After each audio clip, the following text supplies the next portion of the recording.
2, 1, and we are live. Hello, everyone. Welcome. We are back here. TBL Season 12, Week 5. We are here just before the bye week, getting ready to wrap up the first half of the season as the Atlanta Victory Stars take on the Virginia Victinis. This should be a great one, folks, but as always, I, your host, Finfin, am joined this time by two wonderful commentators, Talon and JG. Gentlemen, how are you doing this evening? I'm doing excellent today. It is the end of week 5 officially, which means after this, all of us can cry and scream for a whole week because we don't have any battles. Yep, that is very true. There will be no scheduled battles this week, none to take place until middle of the week after, but there will be TBL events going on this week as Goldo and I are working on some fun mid-season all-star break type activities. But JG, how are you doing this evening? Doing all right. Looking forward to another week and then kind of just taking the week off myself. Very nice. You love to hear it. And yes, this should be a good match to take us into the bye week. This matchup is the Atlanta Victory Stars taking on the Virginia Victinis. Playmaker has coached his team to an impressive 9 points already, despite only being 2-2. Thanks to a very useful and strategic use of the differential week, the gamble paid off. As a result, Playmaker currently sits in second place in Scarlet with a solid chance to jump into first with a win today. On the flip side, the Virginia Victinis are on the outside of the playoffs looking in. And with that, it is partially, they're just trying to claw back in after a rough 2-week slide, and they've been doing very well since. I think what's going to be very big here is, who can establish some of the better options early in this matchup, but a lot on the line. Taking a look at the rosters, Playmaker is coming in with their trusted squad: Corviknight, Necrozma, Raikou, Vrizian, Clefable, Hisuian, Zoroark, Terra Captain Umbreon, and Araquanid, and Cinderace and Garchomp. A team that Play has plenty of experience with, as well as just been utilizing very well. And on the flip side, the Virginia Victinis have been coming in with their very interesting sand, not sand stall, or heavy, shouldn't say stall, but very bulky team. Their team being Excadrill, Hippowdon, Toxtricity, Terra Captain, Decidueye, Skeletrich, and Diancie, then Latias, Milotic, Urshifu, and of course the Tornadus. Gentlemen, are there any things that are standing out to you in this matchup that you're excited to see?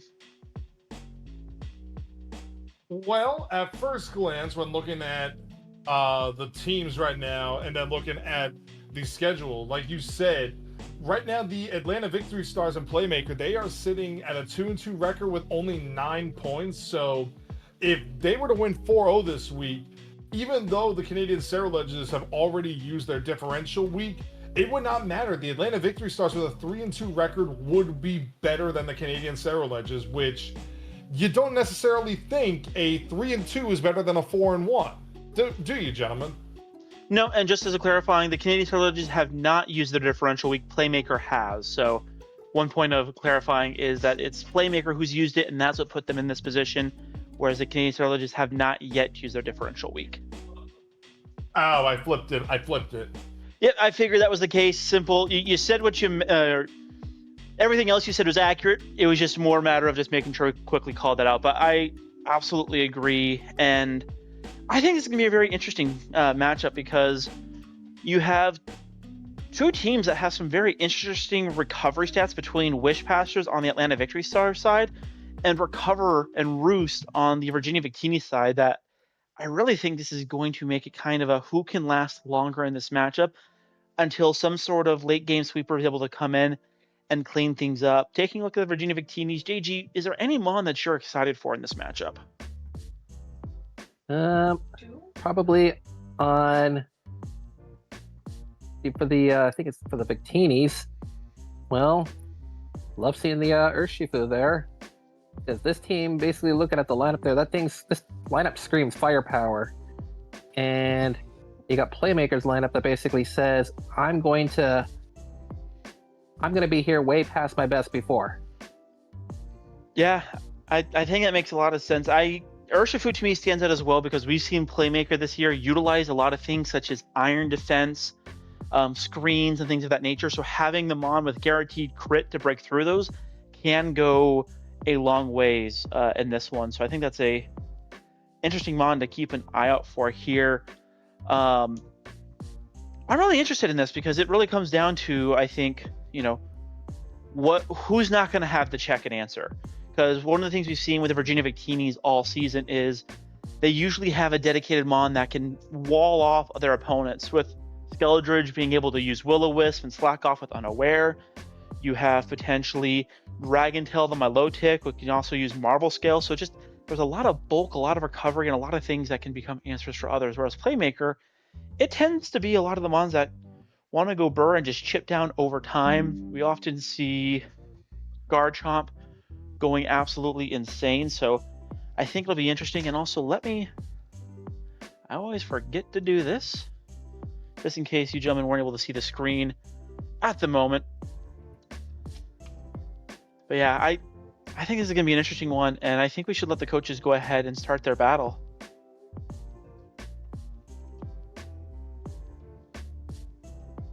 Also, I'm just now looking at something real quick, Finn, because Yeah. correct me if I'm wrong, but okay, yeah, okay. My apologies. I'm looking at Urshifu single and on the team, so I didn't see this screen before, and You're good. it had Urshifu in the single or the S tier and 3 Terra captains. So it was that whole wait a minute, because probably It's an A tier. Yeah. Yep.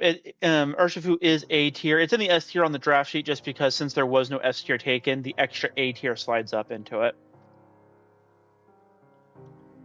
Yep. But coaches have been made aware that they can search, and as a result, we can actually go ahead and take a look and see the mons each side brought. Taking a look at the Atlanta Victory Stars, they are bringing in their Garchomp, a staple for this team. Necrozma, which has gotten in some great uses coming as well.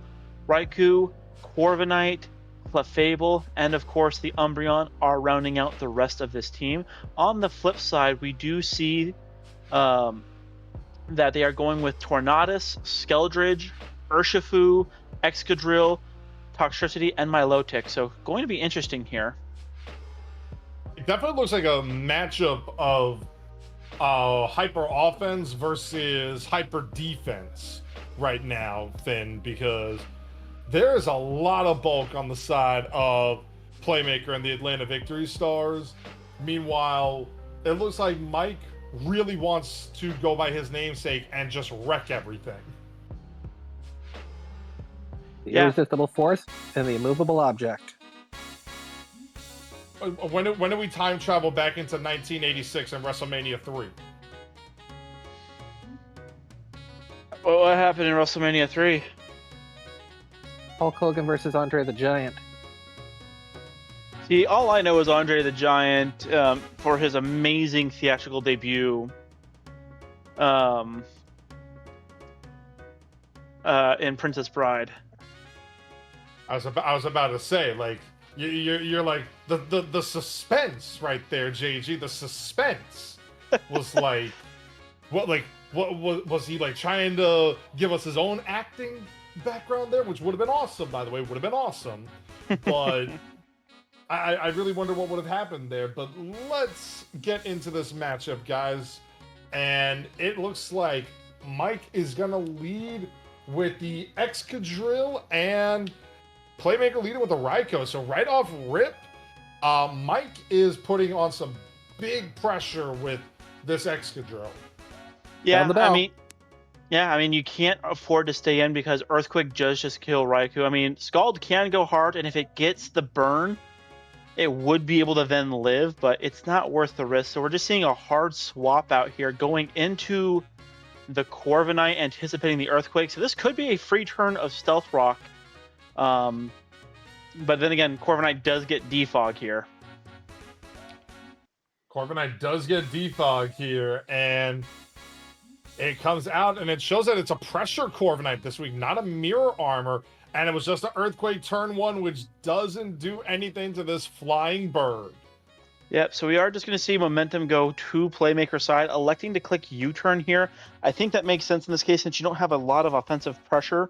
but you do run the threat of body press, so X-Control not really wanting to stay in here, especially if it is, say, a Rocky helmet set or anything like that. You don't want to risk an Iron Head for minimal damage here. So I think swapping out the Exo-Drill makes sense, unless you want to try and go for the Stealth Rock anticipating the U-turn, but it's a little risky here early.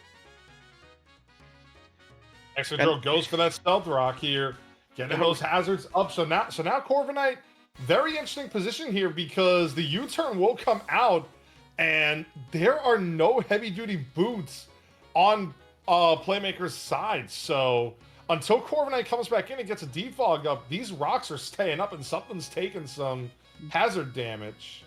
Interesting enough, though, I don't know if that's necessarily a bad thing here. I mean, it's obviously rocks are going to be annoying to deal with, but Playmaker's side, none of his mons really hate rocks.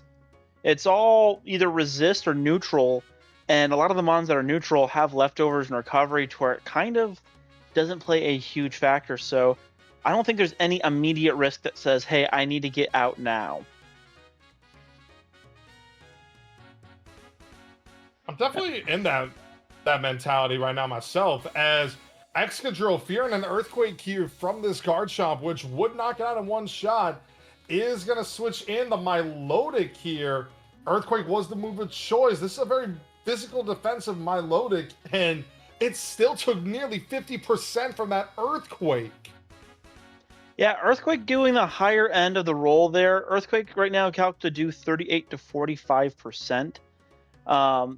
So Recover, I think, makes the most sense for the Milotic here. Just get out of range of potentially dying.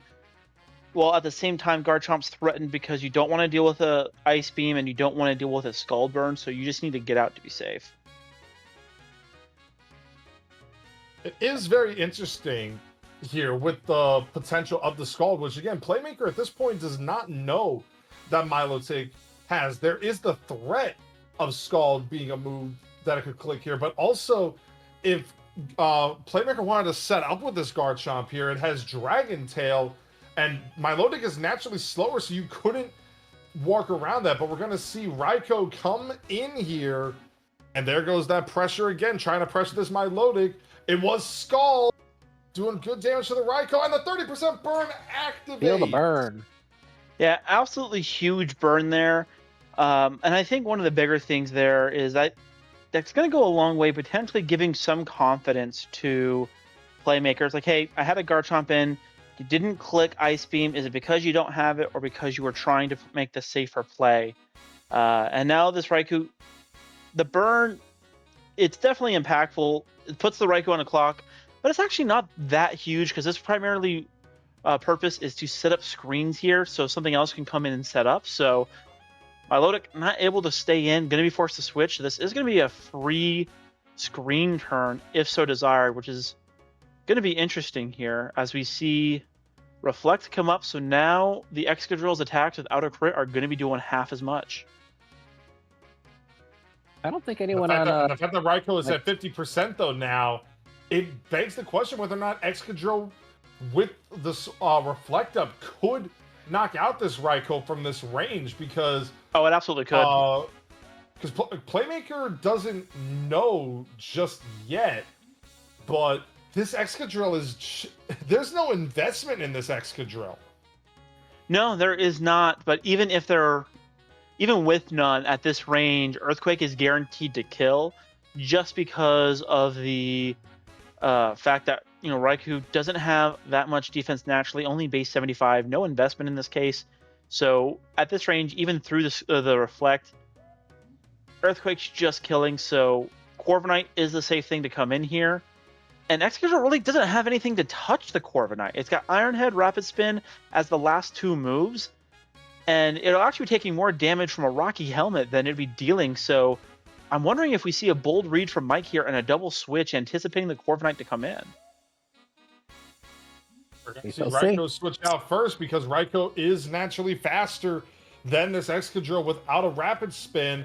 Corviknight does come out and will take Stealth Rock damage here and showcases that pressure once again. No, it's just an Iron Head into this Corviknight, and it bounces off this max defense Corviknight.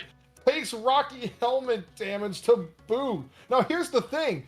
The Corviknight on Playmaker side does have defog here.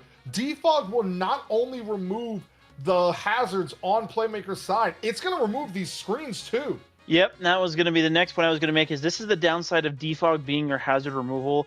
It takes care of things on your side, including the reflect here. Really interesting. But now this Toxtricity looks to be very, very scary. Corviknight has nothing for it, and it doesn't want to stay in and potentially just die to an overdrive. It doesn't, and this Toxtricity, though, it is the choice specs Toxtricity. So if Mike calls it correctly and goes and like reads the switch here into something like the Guard Shop or the Clefable here, this is a choice specs Boom Burst with Punk Rock. There was the Boom Burst play, and it did well over 50% into this Toxtricity, but it also reveals Toxtricity is faster than this Corviknight, naturally faster than Corviknight, but there is no damage into Corviknight. Yeah, there is no question that Toxtricity is going to, because this Corviknight doesn't have any speed investment. What it does, though, is really reveal, just based off the damage, potentially, if they're doing the calcs, that, like you said, this is specs, and that was a really risky U-turn, but it really did help bring in the next Mon safely, which is really interesting, just because, you know, Guard Chomp potentially can come in if this, you know, does turn into a sack, get off a Sword Stance, and kind of go nuts, but yeah, Oof. absolutely huge there. Raikou going down, being the first casualty of this match, but Light Screen is up. Garchomp going to potentially able to come in and just set up here, barring something crazy, and become very, very menacing. It does, but also we have to remember that this Skeledirge does have Unaware, so while Garchomp could theoretically set up a Swords Dance here, if the Skeledirge comes in, it will take the Earthquake as if it was a neutral Garchomp here. And this is also a very bulky Skeledirge too. Skeledirge would be like, I'm sorry, what? Yep, so Necrozma is what comes in here. Gonna be very interesting. And Godbear, I think you may be right. I think we may be mixing it up. I don't know if Defog removes the screens on your side of the field. I do know it removes it for the opponents, but I didn't actually see the notice say it was gone, so very possible. Boom Burst is going to come out, go through the Reflect, and still do close to half. My goodness, that was a ton of damage. And to answer that question, Finn, it does remove the screens from your side of the field. That was a change to the move in Generation 6 and 7. Okay. That is important context here. Just because I didn't see anything acknowledge it, so I was curious. I will second that. So we see the Calm Mind come out, and this is a set we have seen play run a number of times. This Necrozma with Calm Mind to go, as well as Moonlight to recover, keep it healthy. So this set now +1 special attack, +1 defense, special defense, and it should just be able to nuke this Excadrill. It should. The other thing, though, is that this Excadrill with Iron Head and Mold Breaker, let's say the Necrozma was weak to it. I believe Mold Breaker cancels out the damage reduction of Prism Armor, but we're just seeing another Calm Mind here. Yeah, this Necrozma is very defensively bulky, and with no attack investment on the Excadrill, it's just not doing anything here. We see Iron the Head Iron comes out again. And another Moonlight to get the first. Just... Yeah.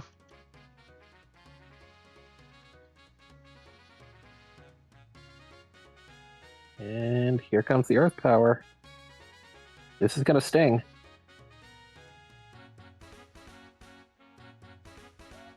Okay, maybe Defog doesn't remove your own screens, but it said it in Gen 6 and 7 that now clears away. Oh, we Flinch. do see the flinch there. It's going to take a number more of those. Oh, wait, no, it is only on the target side. Yep. So good call out, God. Yeah, it was very interesting because I was expecting it to move there because I know it did once upon a time, you know, at the very least, take out your opponents. But we see the flinch there.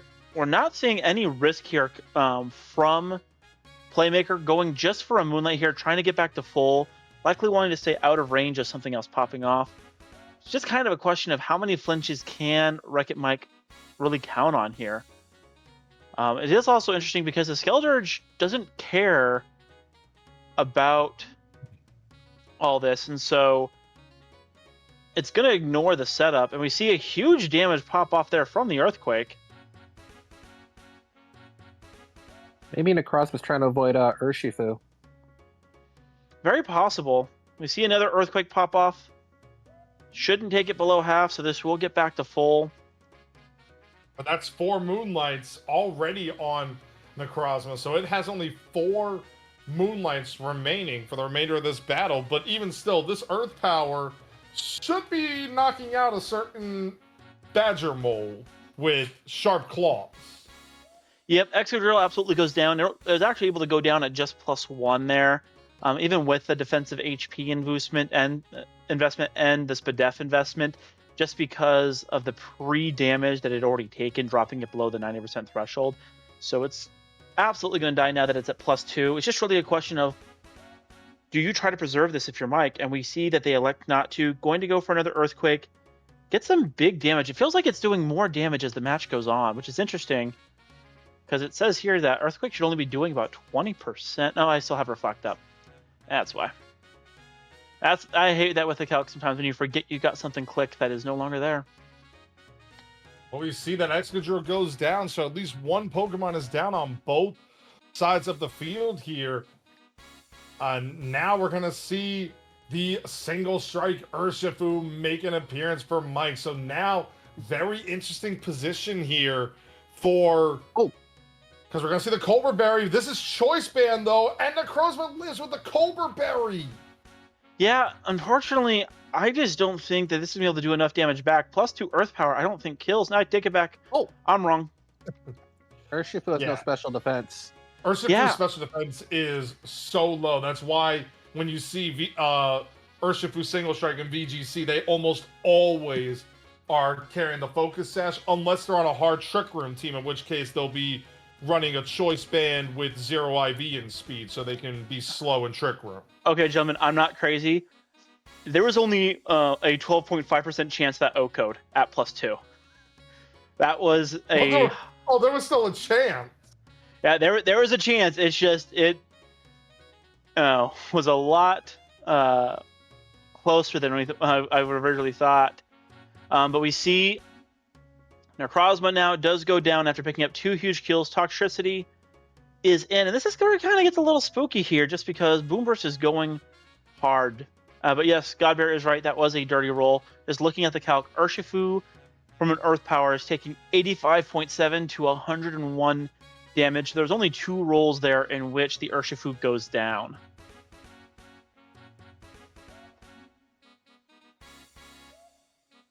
Now, this is kind of an interesting spot. Toxtricity, it's a bit of a mind game, because Toxtricity here could click Boomburst and try to go for the damage, but Earthquake just nukes this into oblivion. But if you click Earthquake, you are then letting in the potential for Tornadus to come in. Tornadus would naturally be faster than this Garchomp without the speed boost here. Toxtricity does switch out, and it's Milotic coming out here. There's a Scale Shot, but it missed! Oh, absolutely huge. What is it with 90% accurate moves and always missing the first time that you click it?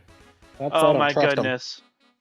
Yeah, that one was absolutely brutal. The Milotic there, from a Scale Shot with 4 hits, would have taken about 40%, putting it in range to die to Earthquake. So that's a huge momentum changer in this game.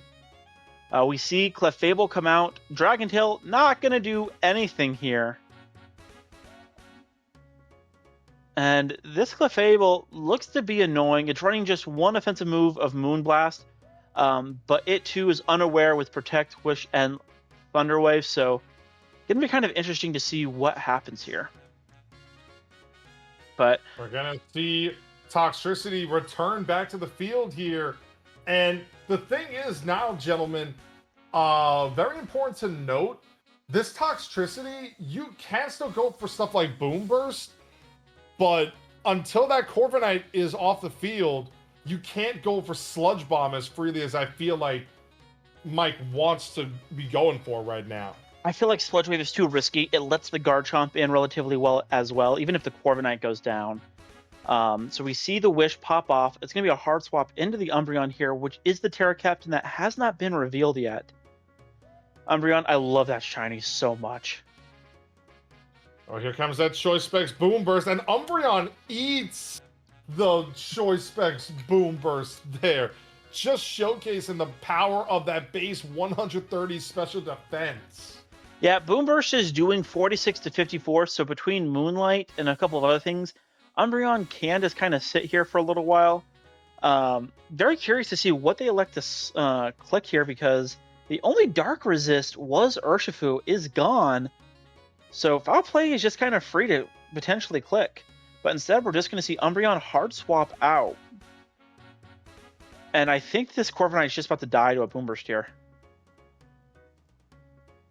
Well, let's see, because also this is going to be a pressured Boom Burst. And it does go down, so that's 2 Boom Burst power points right there by virtue of the pressure. No pressure. Boom Burst has what, 16 power points? I believe it's 16. So I think it's used, what, like 5 or 6 so far? It's used a number. I don't think we're at risk of it running out anytime soon, unless it turns into late game stalls, and that'll become the big question. We do see a hard swap. Milotic's going to come in here. However, it's going to take an Earthquake, and it won't be able to take another.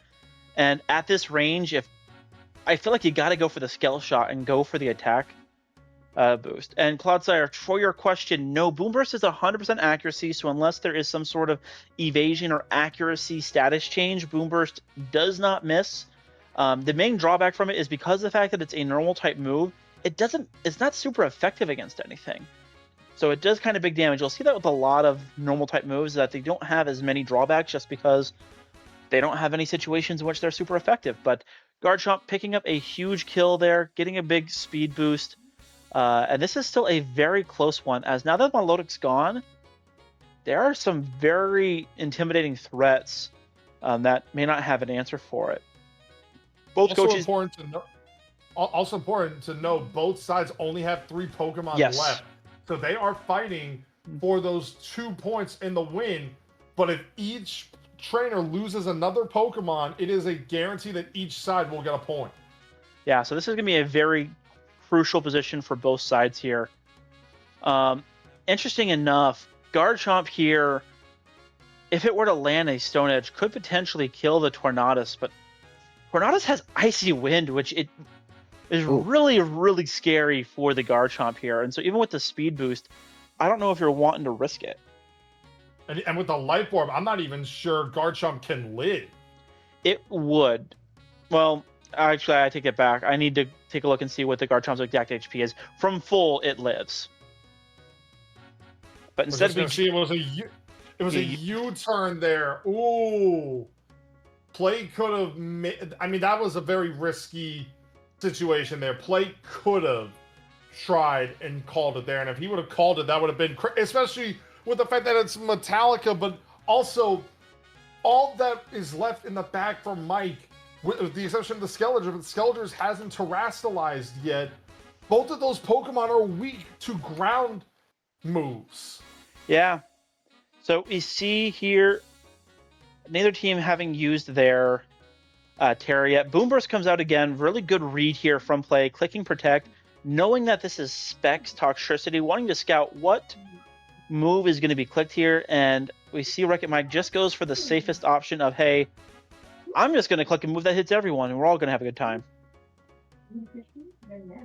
Now, another thing that Play can try to do here is he can go for this... Wow, Clefable almost got knocked out. Do we see this with Death Drop? Nope. We do not. Yeah, Boom Burst putting in an absolute ton of work there, largely because Clefable, its typing is great, but its defensive stats are kind of okay at best. Defensively, it's only got base 73 special defense. It's only base 90. So it's not like this is a super defensive tanky Mon. And so the best thing it's doing right now is just stalling out more of these Boom Burst PP. But as you mentioned earlier, it's got 16. Even with that pressure, I just don't think that is going to be enough to stall it out. Well, actually, wait, didn't Corviknight take a Boom Burst beforehand? Before Yeah. got knocked out? If I had to estimate right now, we are on the high end at 11 or 12 Boom Bursts, which means it's still got 6 more. Yeah, that's what I'm thinking now, because Corviknight took 2 of them. Yeah. The other thing though here is that you can go for the scale shot here and try to be faster than this Tornadus. And truthfully, I don't know how much this Skeledirge will take from 4 or 5 scale shots here. Yeah, that's what's going to be kind of interesting. The nice side is that as long as Scale Shot lands, Toxtricity is guaranteed to die now. So you're not forced to click Earthquake, so Tornadus can't come in freely. After that, it's going to come down to whether or not Garchomp can one-shot the... it's going to come down to a few things. It's going to come down to whether or not Garchomp can one-shot the Tornadus. It's also going to come down to what do we see the Skeledirge do, but Garchomp now at +1 attack, -1 defense. Not going to matter on the defensive side just because of the fact that everything on his side, on Wreck-It Mike's side left, is specially offensive, so it's not like there's a whole lot of threats there, but both coaches now have secured at least 1 point after getting that Toxtricity to go down. Yeah, now it comes down to which one Mike wants to bring in now, because I mean, Icy Wind wouldn't knock out. Oh, we're gonna see Tekla, Tekla. Tekla, and this is where it gets interesting. Substitute here is relatively free, and it kind of walls the Umbreon. Terra Water, the Umbreon is wanting to potentially get Toxic off. That's going to be its main answer for dealing with the Skeledirge. But if the Skeledirge can get behind a substitute, then it's going to get really dicey really quick. Yeah, because the other thing, though, is that if Skeledirge terastallizes, suddenly this Umbreon with Alluring Voice, that's a sound-based move. It goes through the substitute. Yeah, it's just not going to be doing very much.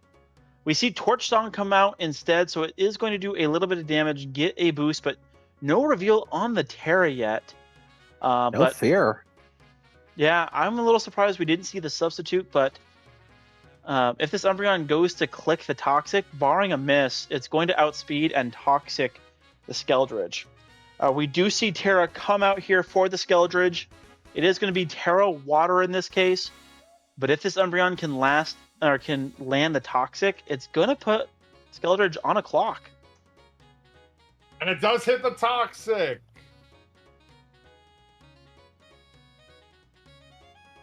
Yeah, and this Umbreon now just in a position... Oh no, now the substitute comes out. Unfortunately, the Skeledirge had a little bit of speed investment into it, but the Umbreon, despite being naturally slower, had a little bit more and allows it to outspeed the Skeledirge, which therefore Toxic hits before the substitute comes out. I think this is now Playmakers to lose. Yeah, Playmaker's in a great position. I think realistically, it's going to come down... Well, here's the interesting thing. If Umbreon can get weakened enough, Tornadus is going to be naturally the fastest thing on the field. And so Icy Wind could potentially take down Garchomp. So it's going to be a matter of... This Umbreon is naturally a special defensive Pokemon. This Skeledirge is now at +2 on its... It really makes you wonder, can Skeledirge get enough power off here? Because also, because the Skeledirge is slower than the Umbreon, you can't get the added bonus of Alluring Voice, and only 2 subs is enough to break the sub. I am really curious why you're breaking the substitute. You have Alluring Voice, which ignores it. It's no longer resistant. And so now the substitute's just taking the damage that you could be dealing directly. So I don't understand why the foul plays instead of the Alluring Voices. Especially because Alluring Voice, you know, it's going to win this battle over time. And because Umbreon's faster, Torch Song's going to hit after, so even though you can Moonlight away, you're going to be essentially losing all the progress you just built up in just now one move. But we see the slack off come off, which is interesting. I'm a little surprised on that one. I'm personally not, because I think that actually helps out Mike there, because by Mike getting the slack off, he's still at what, +3 on the torch song? This is going to do big damage into this Umbreon. Yeah, it's at +3. It's just more, you're kind of running out of time, and at this point, you just want to make sure that you're getting this thing down. Here's the alluring voice reveal. Yep, so we're going to see another torch song. I'm surprised we waited till now to do the alluring voice. Cloudsire, for your question, technically they could sub again. However, it wouldn't be wise because that would take away too much health when you're losing too much to you're losing too much to the toxic damage. And at this point, Umbreon's going to click Moonlight. I think you just have to click the Torch Song again. You're at +4. You're going to be dealing 55% roughly and get this down to low. But instead, we see the slack off, which... How much is the toxic damage doing now at this point? I feel like... I mean, after another move by the Umbreon, the toxic will kill. Take it out. Yeah. Goes for another slack off.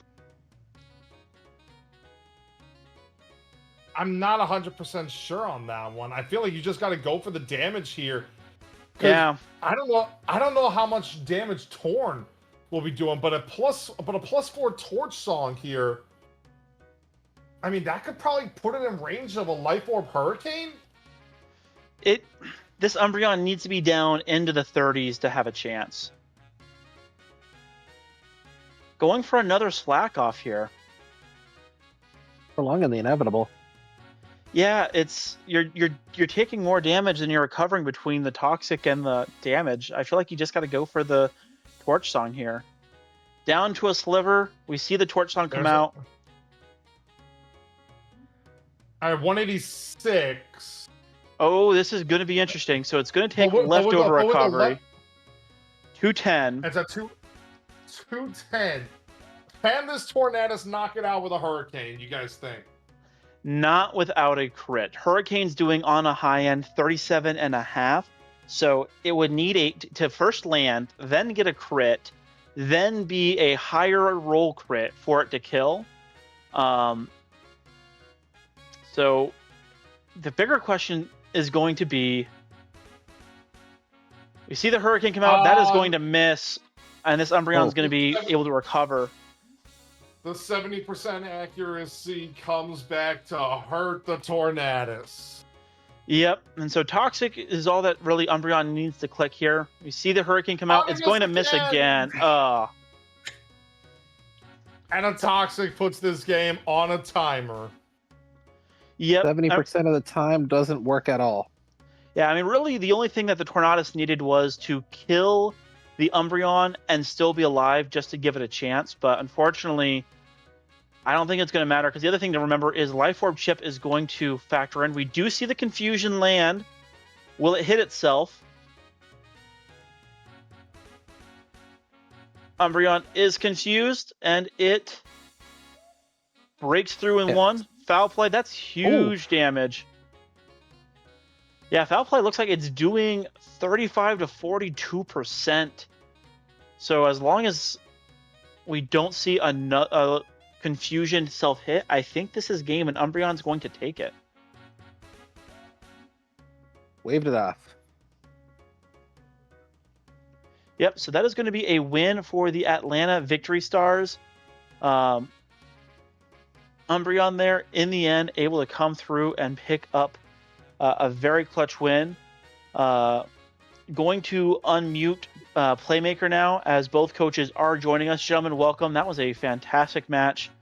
A way to end the last week before the bye. What was the speed on the Umbreon? I can't believe that thing was so bulky and it still was faster than my Dirge. Yeah, I had 40 EVs in it. God, Lord, man.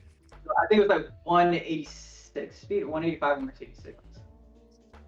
That is so upsetting. 176. Yeah, 176. I just don't understand how it takes 2 bombers and still able to run that much. God, I hate that Pokemon. That was a You love roll. it. That is a roll. That is very much a roll. That is so upsetting, dude. How I just sub on the Garchomp. I wanted to sub so bad. I should have just run fairy. Our top I there, wanted. then I think you have to just play it as is too. Um, No, that was a 50-50 to be honest with you, because you it was didn't know what my Terra was. If I was Terra Fairy, then you would have given me a turn for free. So yeah, that was a bad play. I should have just stopped first and then. But I was like, that guy is incredibly bulky. There's no way he has any speed on it. How am I gonna guess a random 40 speed? Like, what was that for? that was intentional for that dumb Skeletor. So I was like, I just need to get the toxic off on it. Like, If it means cost. that is so upsetting. That's so upsetting. Oh, well, But GG's. dude, that Well was played. probably, like, the best game of the season. Like it was a lot of fun playing you, dude. And thank you for that match. And like you brought some heat sets. Dude, I was deathly scared of that Toxtricity demon. I'm not gonna lie. I was when I saw the match, I was like, God. And yeah, it put in work, dude. Yeah, so some really interesting points. One thing of interest, so right before the play, I know you're probably upset about the first scale shot miss. Kind of balanced out because right before that, the Urshifu dying, it had a 88% chance of living that Earth power. You're kidding me. No, Yeah, there's only. I knew that count. Ah. I knew that count. When I saw it drop, I was like, what the heck just happened there? Yep. And then What was the investment on the Necrozma? I got 168 special attack. 168. Yeah. 168, and he was still able to take that much hits with Modest, and he was still able to take that much from. My God, the rolls just didn't want to work on my favor today. It has a base stat of 101 defense. So, and I did have 88 defense in it too, and 258. Yeah, the Culver Berry put in some insane work there. I mean, I knew it was Colbert, but I was like, oh, I leave the air power, and then I can just two-shot it. I think you were banded. I was super banded, yeah. Adamant banded. Yeah. I saw that. I was like, yeah, 12 freaking percent chance to kill, dude. Yeah. This season has been so hacksy for me. Like, there's not a single game this season that hasn't been hacksy. Yeah. Yeah, missing like hurricanes too. That really sucked too. I do admit. Yeah, it really didn't matter. I needed to put the scale. I needed to keep Torch Song in so that I put you on range of a hurricane. I mean, it would have mattered if I put you in range and I missed, but then I was gonna have to hope and pray that you didn't click Scale Shot or that you missed, so I can kill you with 2 icy wins on the Garchomp. But yeah, not just. And the only thing that went on my favor was the Scale Shot miss on the Milotic when I was trying to sack the Milotic because I needed switches. So I was curious about one thing. There, yeah. I was curious in the late game play, what was the reason you went foul plays on the substitute instead of just the alluring voices that would bypass the sub? I mean, just in case, like, Umbreon somehow went down to like some sort of like don't crit. I don't crit anybody. Don't you worry about that. Yeah, I just wanted to pop that sub so then like Garchomp could get like more hits on it. Gotcha. And then... Yeah, because it was interesting because of the little bit of damage that Garchomp had. Icy Wind had a chance to one kill. It had a roll. What was the HP on the Garchomp? Let me see what it might. Garchomp had 56 HP, 20 special defense, and so because of that, man. Icy Wind was doing 81.4 to 96.7%. So man, this game would have been down to rolls. That's crazy. Yeah, and I think the only damage the Garchomp took was it came in on Stealth Rock's one turn, so that would have put it at 94% roughly. Yeah. Yeah, but that's assuming that you try to go for a scale shot. Because I don't know if you were predicting that I had Icy Wing on it or not. I was thinking you'd run Icy Wind. That's Yeah. why I did that specific investment. And then I had Stone Edge, which is gonna kill.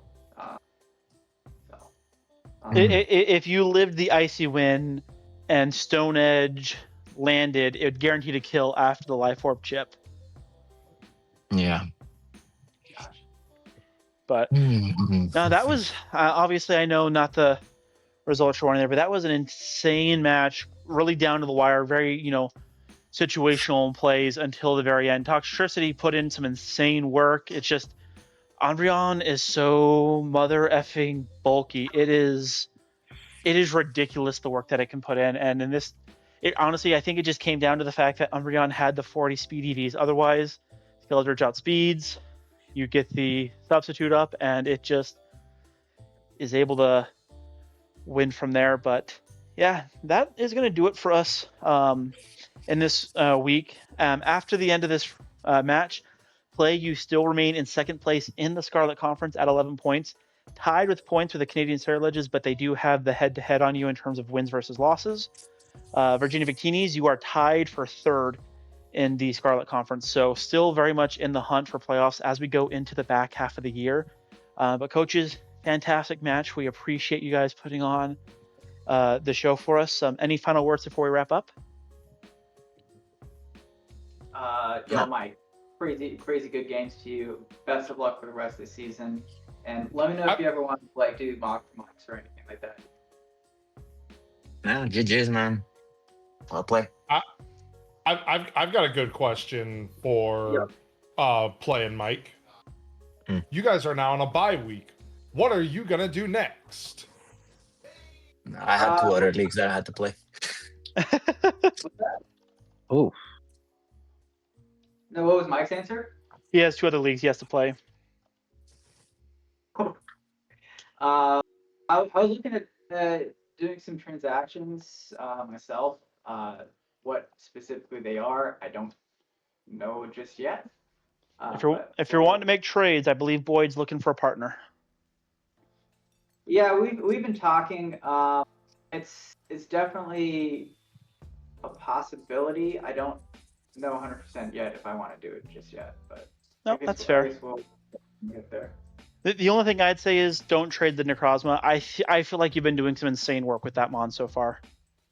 Yeah, I'm not. I figured out a different way to get a T2, and just be to knock out either Raikou or Hisui Zoroark, and then knock out Araquanid, and then pretty much downgrade Araquanid to a tier 5, and then upgrade a tier 3 to a tier 2. So gotcha. Nope. Yeah, that's. It makes sense. I just know that was one thing you were considering, and I don't know, play it. You've been using that mon very well. I appreciate it. Thank you. Yeah, but that'll do it for us here. Talon, JG, as always, thank you for joining me with the commentary. Always appreciated. But with that, that'll do it for us here. I'm at TBL, and remember, whatever you're doing in life, just have fun with it. We appreciate you, and be on the lookout for the bye week events. More posts to come into the server. Thanks, everybody. Take care.